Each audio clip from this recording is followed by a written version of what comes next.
চা নীল শাপলা বাংলাদেশের দক্ষিণাঞ্চলের এক শান্ত উপকূলীয় গ্রাম। এখানে আছে রহস্যময় এক সমুদ্র, যাকে সবাই বলে নীল দরিয়া। লোকজন বিশ্বাস করে এই দরিয়ায় লুকিয়ে আছে প্রাচীন শক্তি। আরিয়ান জানতো না এই লকেটটাকে এক অভিশাপের রহস্যের মুখোমুখি করবে।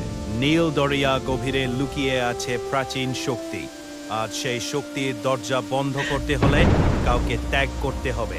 আরিয়ান তার বাবাকে বাঁচাতে যাত্রা শুরু করলো। সুন্দা বনে গভীরে প্রাচীন মন্দিরে গেল সে মায়া আর খাদির চাচার সাথে। সেখানে সে দেখলে প্রাচীন শক্তির ইতিহাস, কিন্তু সেখানে অপেক্ষা করেছিল কালো জেলে।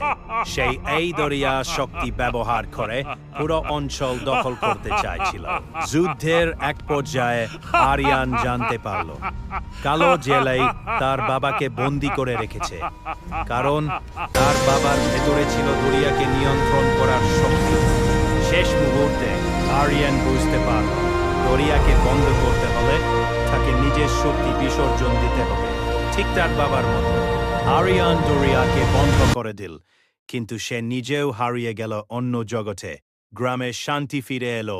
মায়া মাঝে মাঝে আকাশের দিকে তাকিয়ে অনুভব করে আরিয়ান এখনো কোথাও আছে, ফিরে আসার অপেক্ষায়।